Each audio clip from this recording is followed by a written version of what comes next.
しぶりに日本語で動画撮ってるんですけれども、最近の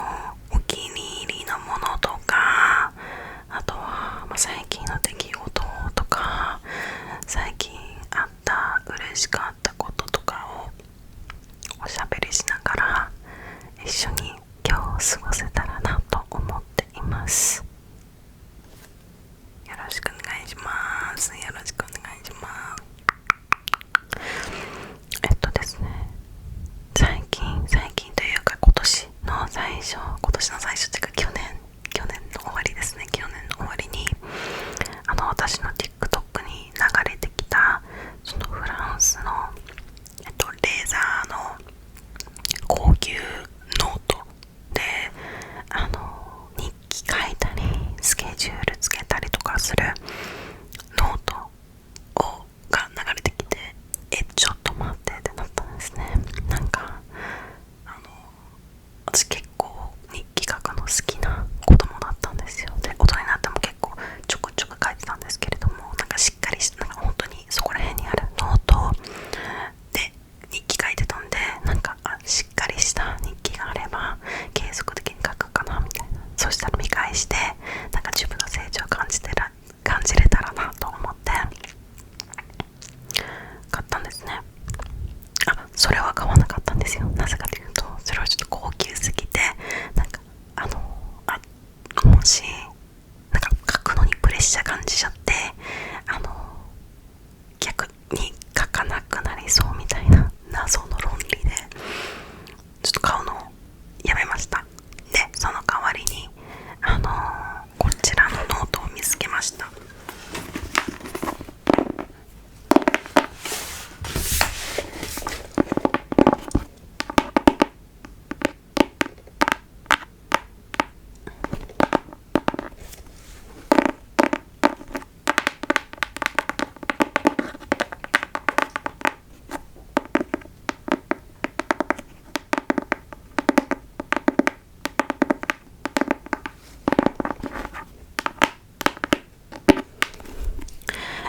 これはもともと本当に白いキャンバスみたいに何もなかった、本当に何もなかったノートだったんですけれども、私がこうやってシール貼ってったら、なんか今年集めたシールを表裏にあったらなんかいいなと思って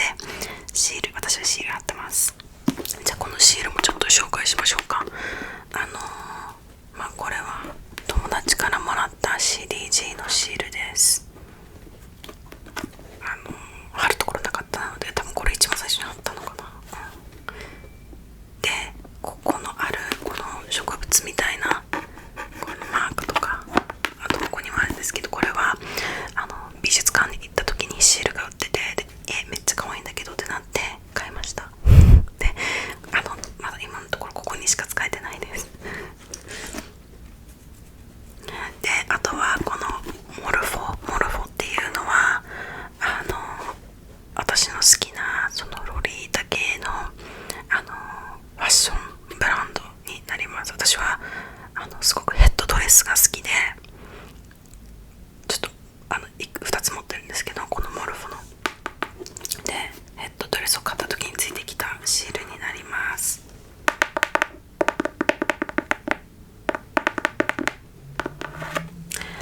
で、これはもちろんみんなご存知、大阪に行った時にこの太陽の塔の中に入ったんですね。ちょっと前に。で、入った時にこのキラキラのシールが売ってて、めっちゃ素敵ってなって買いました。だいぶでかいです。手のひらぐらいのサイズで、このプレイグラウンドはなんかお店に行った時に友達がもらって、友達からもらいました。これはで、ここにこれなんちゃらカフェっていうところなんですけど、これは前ちょっと温泉旅行に行った時に偶然立ち寄ったカフェのシールです。ちょっとここ隠れちゃって何カフェか忘れたんですけど入ってます。で、これはFriend Crush っていうポッドキャスト YouTube なんですけれども、そこで私ちょっと前にグッズ買ったんですよ。で、ついてきまました。そのポッドキャストのシールが。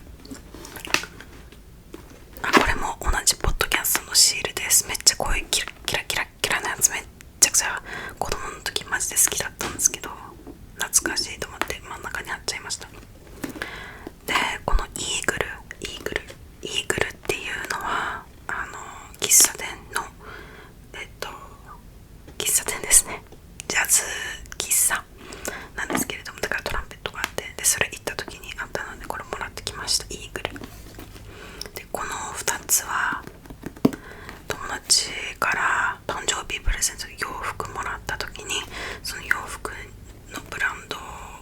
がつけてくれたシールになります。なんかこういうのって本当になんか特にブランドとかあって、ブランド名のシールってなんかどこにあったらいいか分からなくないですか。でもなんかただ集めてるのもなんかもったいないしと思って、これあってよかったって思いました。で中は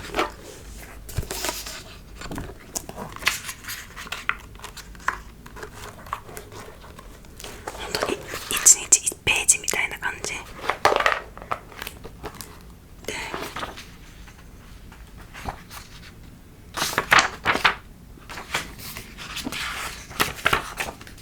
こんな感じになります。でこのブランドが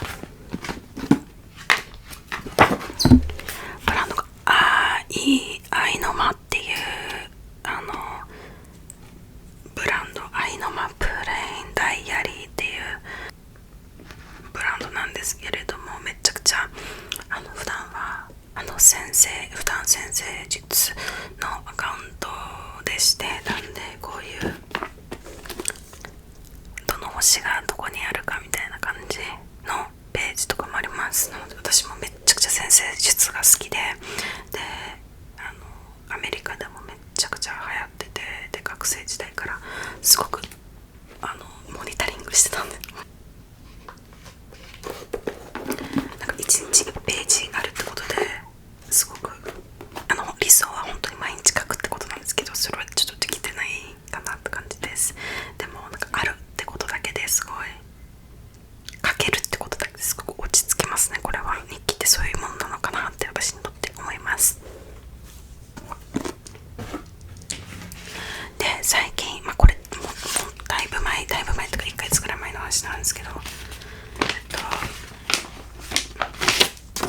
行ってきました。昼間アフクリント店。なんか昔そのアメリカに住んでた時に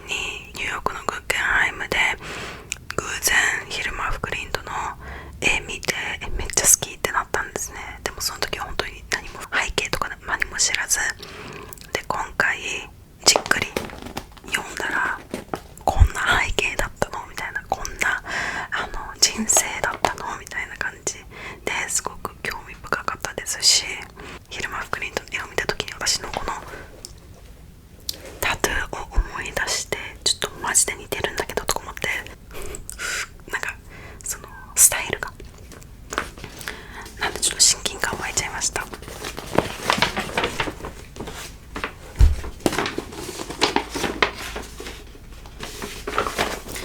も本当にその時代というか、その昼間アフクリントの人生の中の節目節目で、なんか結構そのスタイルもどんどん変わっていっているのが面白かったし、あと思想とかもこんな考えの人だったんだみたいな感じのもうすごく勉強になりましたね。でそこで私はこのブックマークを買いました。メタルのブックマークなんですけれども、可愛くないですか？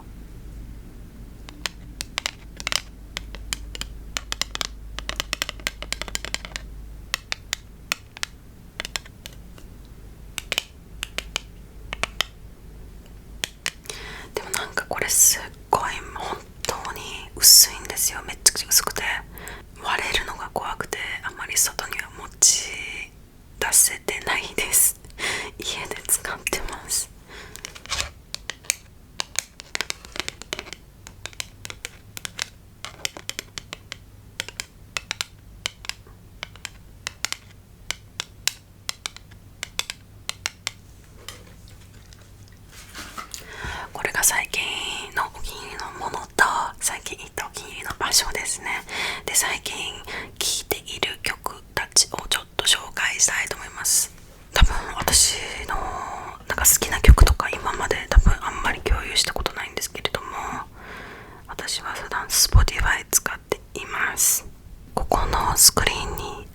ますね。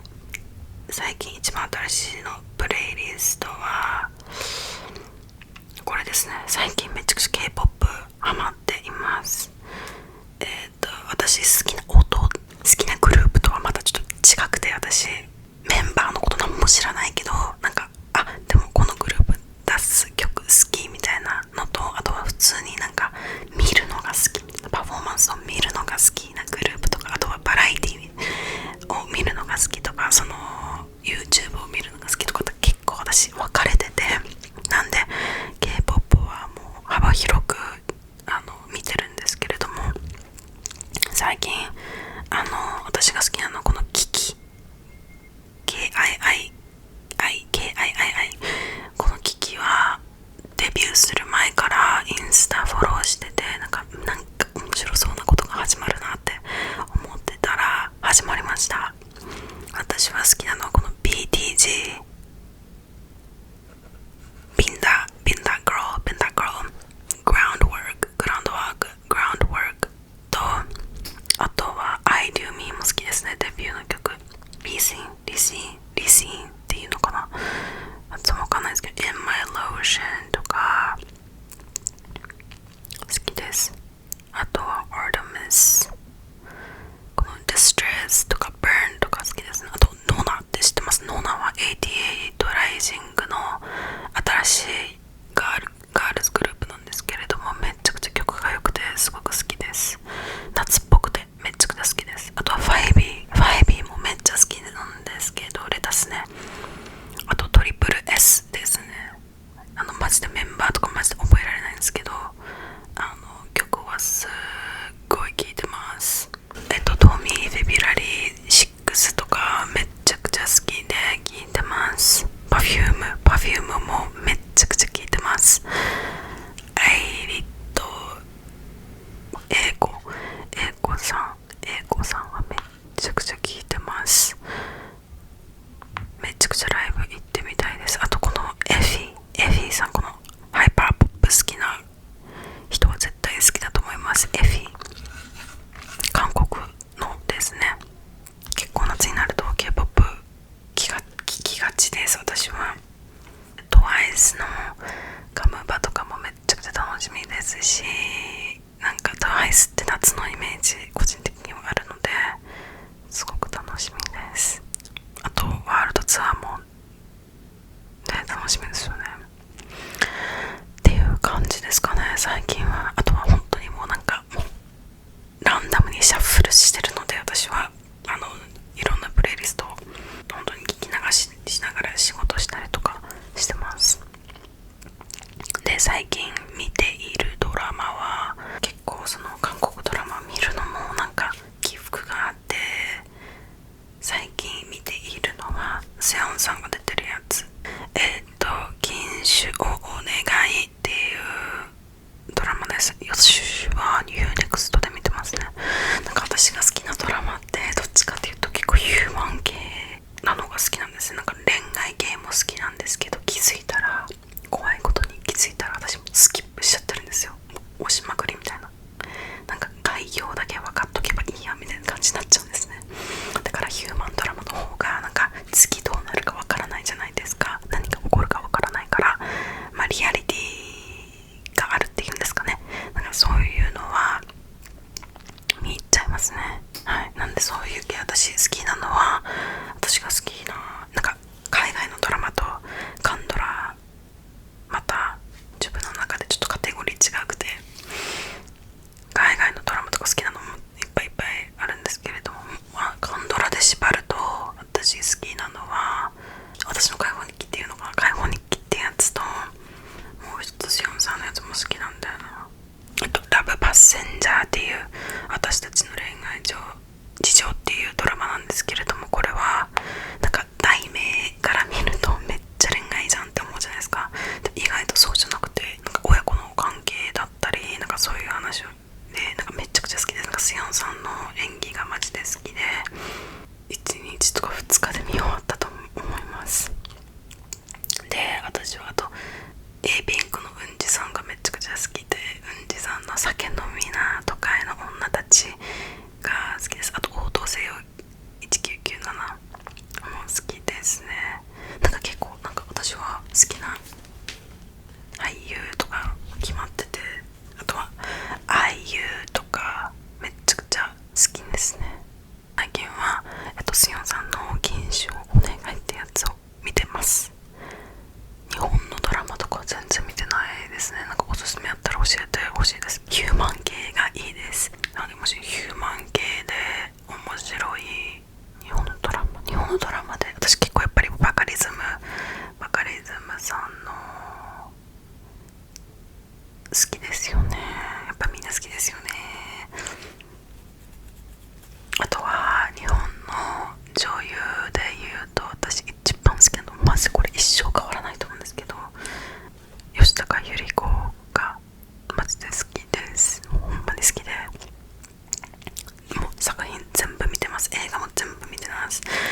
昔のやつも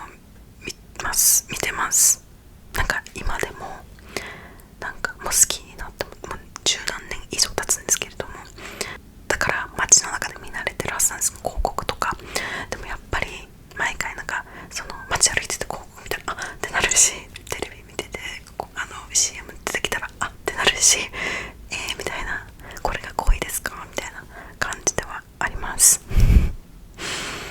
そうですね、今はそんな感じですかね。何ヶ月か前まではめちゃくちゃ編み物ハマってたんですけれども、最近は